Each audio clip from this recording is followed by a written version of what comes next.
কামরুল সাহেব হাজারের উপরে কিডনি প্রতিস্থাপন করছেন। I personally know him, urology এবার ওইটা থাকতে আমি তো শাস্তি ছিলাম, আমি চিনিও গেছিলামও।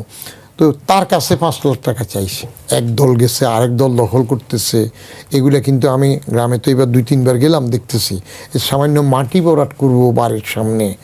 বললাম যে আগে তো আওয়ামী লীগের ওই পান্ডা আমার কাছে বলছিল যে এত টাকা দেন ভরাট। কৃষি কার্ডটা খুব দরকার, তাদেরকে সুবিধা দিতে হবে। যে সেক্টরে উৎপাদন আছে সেখানে বিদ্যুৎ জ্বালানি আগে দিতে হবে। ওই জন্য বললাম রাজনৈতিক সদিচ্ছা থাকতে হবে এবং যিনি চেয়ারে থাকবেন চেয়ারম্যানের তার গাছ থাকতে হবে। ওয়ার্ল্ড ব্যাংক এবং IMF যে গরিব দেশের কাঁধে চাপছে, ওই দেশটাকে আরও গরিব করে ছেড়েছে। এদের ফাঁদে পড়লে আপনি নাস্তানাবুদ।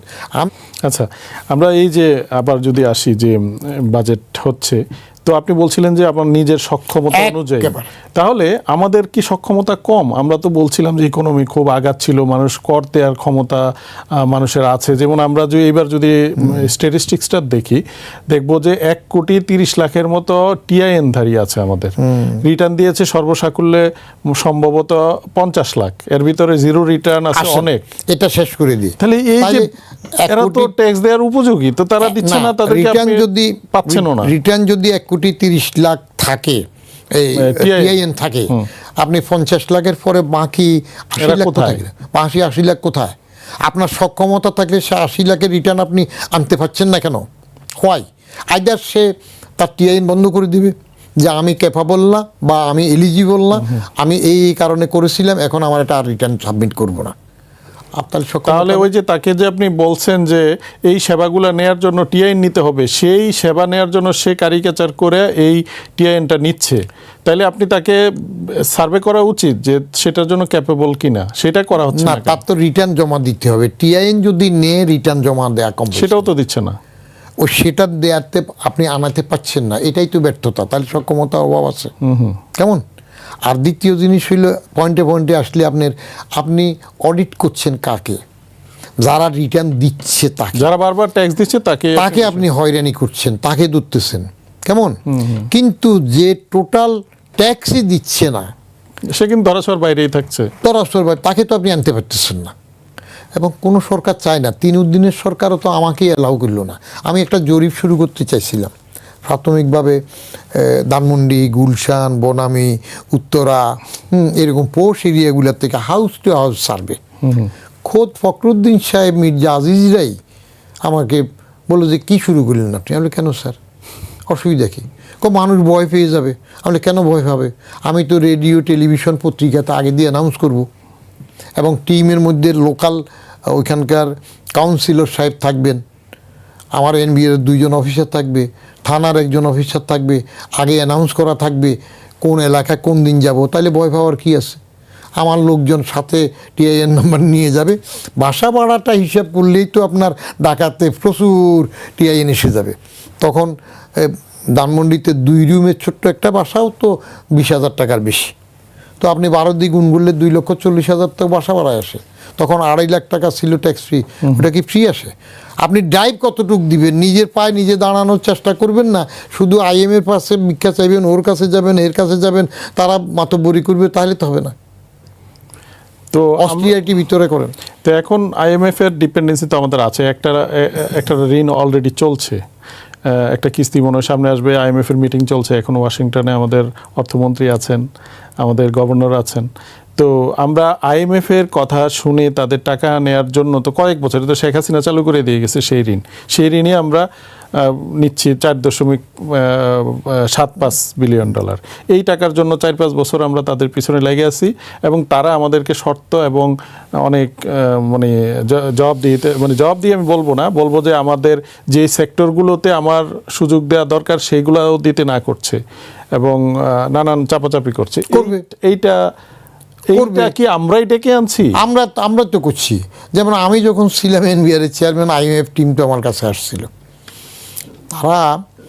আমি সবসময় বলি, আপনি কিছু ইনফ্রাস্ট্রাকচারের জন্য সফট টার্মের কম সুদের এই জাতীয় লোন নেবেন ওয়ার্ল্ড ব্যাংক থেকে, সেগুলা যাচাই বাছাই করে নেবেন, আর না হলে ওইগুলো বাদ দিবেন। কারণ ওয়ার্ল্ড ব্যাংক এবং IMF যে গরিব দেশের কাঁধে চাপছে ওই দেশটাকে আরও গরিব করে ছেড়েছে। এদের ফাঁদে পড়লে আপনি নাস্তানাবুদ। আমি মাত্র 36,000 কোটির থেকে 43,800 কোটি টাকার বাজেট নিলাম এনবিআরের। তারা এসে ক্ষমতা ছড়িগুলাই আমাকে বলতেছে যে about 17% growth, this is highly ambitious, you can't achieve it. মেজাজ খারাপ হয় না? যদি আপনার ঘাড় সোজা থাকে, মেরুদণ্ড থাকে, তাহলে কোথাকার কে আইসে আপনার ঘাড়ের উপর এইসব কথা বললো? আমি বললাম যে please have tea and leave my room, this is my matter. আমি তো তাদের কথা শুনি নাই, অথচ পরে 43,800 কোটির জায়গা যায় 47,000 কোটি টাকা তো আসলো। এই যে এনবিআরকে চিনাইলাম, এই যে একটা ট্র্যাকে আসলো, এখন আপনি 6 লক্ষ কোটিতে যাচ্ছেন। আপনার ওইখানে সরকার ইন্টারফেয়ার করবে না, পরিষ্কার সরকার, প্রধান সরকার থেকে বার্তা দিতে হবে যে নিয়ম মোতাবেক কাউকে হয়রানি না করে যার কাছে যেইটুক পাওনা আছে সেটা আদায় করা হোক। দেখবেন নিজের টাকা প্রচুর আসবে।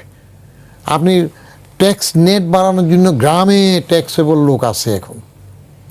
ইকোনমি গ্রোথ সেন্টারগুলোতে যাওয়া, গ্রোথ সেন্টারগুলোতে যেতে হবে, বাড়াইতে হবে। তো সেগুলা শক্ত হবে না, হবে কোত্থেকে? The person in the chair matters.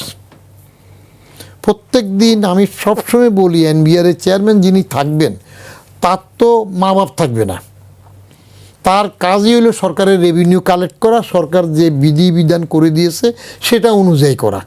তো সেখানে এখন ফারুক মেহেদি যদি ধরা খায়, টাকা দিতে হবে। সেখানে যদি সাইফুর রহমান ধরা খায়, টাকা দিতে হবে। মওদুদ ধরা খাইলে দিতে হবে। ইভেন কি মানে কাউকে ছাড় দেওয়া যাবে না? না, প্রশ্নই ওঠে না, সারের প্রশ্নই ওঠে না। সেটা তো উপর থেকে আসতে হবে। ওই জন্য বললাম রাজনৈতিক সদিচ্ছা থাকতে হবে, এবং যিনি চেয়ারে থাকবেন চেয়ারম্যানের তার গাছ থাকতে হবে। তা না থাকলে করা যাবে না। আমরা তো দেখেন যে কথা প্রসঙ্গেই আসে যে আমরা যে ইন্টারিমের সময়ে যে আমেরিকার সাথে একটা ট্রেড এগ্রিমেন্ট করলাম, এখন বলা হচ্ছে যে আমরা এমন চুক্তি করে এসেছি যে তাদের অনুমতি ছাড়া আমাদের কিছু করা যাবে না। আমরা করেছি কি? ওটা ইউনুস করেছে। ওই তো আমাদের সরকার যখন আর আমাদের সরকার, ইউনুস কি আমাদের সরকার ছিল নাকি? ইউনুস একটা ফরেন গভর্নমেন্ট ছিল, তার বাইরের লোকজন নিয়ে এখানে হাঙ্কি বাঙ্কি করে সময় কাটাইছে। ইউনুসকে আপনি কোনোদিন বাংলা একাডেমিতে আগে দেখতেন? ওই যে জাতিসংঘের গুতেরেস নাকি আসার পরে রোহিঙ্গার এখানে যাইয়া ইফতার করবো কোথায়, ওই বার্মাতে যাই ইফতার করবে, টুপি একটা মাথায় দিয়া ফাও ক্যারিজমেটিক রোল দেখাইলো। হ্যাঁ, সবার ঈদে পাঠাই দিবে বলছিল, 1 বছর হয়ে গেছে। এটা বলে তার তো আবার কি হয় এখন, কি লোকজন সমালোচনা করে এই যে তারেক সাহেবের সাথে দেখা করছে, হে খলিলকে তার প্রতিনিধি হিসেবে পাঠাইছে, এবং ডক্টর খলিলকে আবার আমেরিকা ইন্ডিয়া দুইটাকে ব্যালেন্স করার জন্য দিয়েছে ইউনুসের প্রতিনিধি। এইসব কথাবার্তা ইউনুস সাহেব দেখা করতেছে, লোকে তো তাকে নিয়ে বিভিন্ন রকমের জঘন্য সমালোচনা করতেছে। এ নাকি আবার প্রেসিডেন্ট হওয়ার জন্য চেষ্টা করতেছে, পায়তারা করতেছে, কত কথা শোনা যায়। তাকে নিয়ে একটা নোবেল লরেট, দেশের সম্পদ, তিনি এরকম খাদে পড়ে গেলেন কেন? কর্মফল, নিজের দোষে। আসছেন বিশ্ব বরেণ্য নেতৃত্ব হিসাবে, আসবেন ওই যে ট্যাক্সের, তার বিরুদ্ধে ট্যাক্সের মামলা হইলে তিনি সব নোবেল লরেট দিয়ে গিয়ে চিঠি লেখান। আমার লেখা আছে 4-5টা ওনার সম্বন্ধে, এইগুলো নিয়ে। কেন আপনি এই দেশের হইলে এই দেশের টাকা দিতে চান না কেন? এতে ট্যাক্স মাফ করান কেন? কি গরিব নাকি? কয় সব ট্রাস্ট করেছে, কেন এগুলো করান? আপনি সরকার যদি রাজনৈতিক সদিচ্ছা রাখে এবং ওখানে শক্ত লোক দিয়ে ইন্টারফেয়ার না করে, যে আমার তোমার সিং না, আমার লোক হইলে হবে না, তুমি নিয়ম মাফিক, তাহলে দেখবেন যে জাম করবে, প্রচুর টাকা আসবে। আমরা যদি শেষ করি, আপনার লাস্ট আরেকটা কথা বলে রাখি, কোনো কনসেশন, ট্যাক্স হলিডে, মাপ দেয়া, এইসব কিছুর দরকার নাই। কেউ ভালো করলে পরে ইনসেন্টিভ দেন, এগুলো আপনি মাফ করবেন না। যদি আমরা আপনার কাছে যদি লাস্ট জানতে চাই যে এই রকম একটি সিচুয়েশনে আপনি অনেক কথাই বলেছেন, তারপরও আমরা যেহেতু বাজেট একটা আসছে, বাজেট দিতে হবে, সরকারের কিছু কমিটমেন্ট আছে, আবার মানুষের লাইভলিহুডও চেঞ্জ করতে হবে, ইনভেস্টমেন্ট লাগবে, মানুষের কর্মসংস্থান হইতে হবে, বিনিয়োগ বাড়তে হবে, আবার সরকার রাজস্বও পাইতে হবে, কারণ সরকার দেশটাকে চালাইতেই হবে। এইরকম অবস্থায় একটা সুন্দর বাজেট কী রকম হইলে ভালো হয়? পলিটিক্যাল গভর্নমেন্টের তো একটা লিমিটেশনও থাকে, সবাইকে খুশি করতে হয়, সব গভর্নমেন্ট এটা চায়। সোশ্যাল সেফটি নেটওয়ার্কের অংশ হিসাবে যে কাজগুলো এখন করা হচ্ছে, ফ্যামিলি কার্ড দেওয়া হয়েছে, এটা অ্যাপ্রিসিয়েটেবল। ইলেকশন প্লেজ ওয়াদা পূরণ সেটাও ঠিক আছে, কিন্তু একটু ঠান্ডা মাথায় চিন্তা করার দরকার আছে অনেক সময়। এই যে ফ্যামিলি কার্ড দিয়ে এদের কি ফলিস্ট বেগার বানানোর একটা অবস্থা হয়ে যায় কিনা, আবার যে সরকারের পয়সায় প্রতি মাসে মাসে টাকা পাবে, এটা তো ফাও পাচ্ছে, তাহলে কি এই শ্রেণীটা আবার বাড়বে কিনা, এটা চিন্তা। কৃষি কার্ডটা খুব দরকার, তাদেরকে সুবিধা দিতে হবে। যে সেক্টরে উৎপাদন আছে সেখানে বিদ্যুৎ জ্বালানি আগে দিতে হবে। আপনি শক্তভাবে গভর্নমেন্টের অস্টিরিটিতে আসেন। আমি কালকে এক টেলিভিশনে বলতেছিলাম যে সরকারের সমস্ত সচিব থেকে শুরু সবাই বাসে যাবে অফিসে, অসুবিধা কী? আমরা বিদেশে গেলে বাসে চলি না? এই যে বড় বড় লাট সাহেব যারা বিদেশে যায় সেখানে তো আমরা বাসে যাচ্ছি না, এবং ওদের সরকারও বাসে করে আমাদের নিচ্ছে না। তো এখানে এগুলা একটা ড্রাইভ দিলে চললে অসুবিধা কী? কারণ যদি প্রধানমন্ত্রী হেঁটে মন্ত্রণালয়গুলো ঘুরতে পারেন, ওখানে অফিস করতে পারেন, তাহলে তিনি এরকম একটা ড্রাইভ নিলে অসুবিধা কী? না, সেটা তো অটোমেটিকই হওয়ার কথা হবে, যেহেতু উপর থেকে এটা হচ্ছে, করলে হবে। কিন্তু ওই যে আমাদের ইগো আছে না, আমি পায়ের উপর পা উঠাই বসলাম, গাড়িতে একটু হেলান দিয়ে বসবো, গাড়ির মধ্যে আবার একটা ডান্ডা থাকে, ভিআইপি ডান্ডা।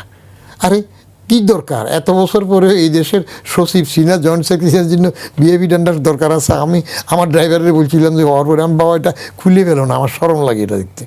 সবাই একরকমভাবে যাবে, অসুবিধার কিছু নেই। It depends how the political masters will run, what they want. তারা কি আবার নিজেদের মধ্যে, যেটা শুরু হয়ে গেছে, কথাবার্তা আসতেছে, গ্রামে সব জায়গায় একটু অস্থিরতা বাড়তেছে, আবার দখলই সত্য, এক দল গেছে আরেক দল দখল করতেছে, এগুলো কিন্তু আমি গ্রামে তো এবার 2-3 বার গেলাম, দেখতেছি সামান্য মাটি ভরাট করবো বাড়ির সামনে। বললাম যে আগে তো আওয়ামী লীগের ওই পান্ডা আমার কাছে বলছিল যে এত টাকা দিন ভরাট করে দেব, এবং তারে টাকা না দিলে কেউ ভরাট করতে আসবে না, কারণ এটা তাদের রাজত্ব। তো বললাম যে এইবার তো ওরা নাই, ওই পান্ডার তো একটু পালাই আছে, তো এইবার কি আমি আমার পারমিশন আছে, গভর্নমেন্ট থেকে নিয়েছি, বা ড্রেজার দিয়ে করাবো। বলে যে এইবার তো আপনি এদেরকে একটু করা লাগবে, ওই যারা এখন নতুন ক্ষমতা আসছে, বলে যে ওর সাথে যোগাযোগ করেন। আমি চলে এসেছি বাবা, যোগাযোগের এখন দরকার নেই। This is indicative. আপনি যদি এটা না হওয়ার জন্য এখন কি করা যায়? এই সরকারের উপর থেকে কি করতে পারে? সরকার তার সদিচ্ছা অনুযায়ীগুলো কন্ট্রোল করে, যে খালি বাতিল করে, কিন্তু কিছু ড্রাস্টিক দিলে, এই যে সেদিন একজনকে ধরলো না, এই খবরটা আপনি দেখেন, কামরুল, ডাক্তার কামরুল, ওটা আমরা খুব ভালোভাবে কালের কণ্ঠ কিন্তু এটা ব্রেক করছে। সিকেডির কামরুল সাহেব 1000-এর উপরে কিডনি প্রতিস্থাপন করছে। I personally know him, urology, এবার ওইটা থাকতে আমি তো শাস্তি ছিলাম, আমি চিনিও গেছিলামও। তো তার কাছে 5 লাখ টাকা চাইছে। আপনি পরে কিন্তু এটা ব্যবস্থা নেওয়া হয়েছে। আবার কবরের থেকে লাশ উঠাইয়া পড়াই ফেলতেছে, আবার পীর সাহেবের বাড়ি টাড়ি ভাঙ্গা আগুন লাগাই দিতেছে। তো আপনি ল অ্যান্ড অর্ডার সিচুয়েশন 1 নম্বরে যদি কন্ট্রোল না করেন, ফরেন ইনভেস্টমেন্ট পাবেন না। বিদ্যুৎ এবং জ্বালানি যদি এনশিওর করতে না পারেন, ফরেন ইনভেস্টমেন্ট আসবে না, তার সিকিউরিটি লাগবে। তো সেদিকে একটু বেশি নজর দেওয়ার দরকার আছে। মতিউর রহমান, অনেক আলাপ হলো, আমাদের তো সময়, আমরা লম্বা সময় কথা বলেছি, তারপরেও অনেক কথা নিশ্চয়ই আছে, হয়তো আমরা আরেকদিন কথা বলবো। আপনাকে অসংখ্য ধন্যবাদ, আপনি কষ্ট করে আমাদের স্টুডিওতে আসার জন্য।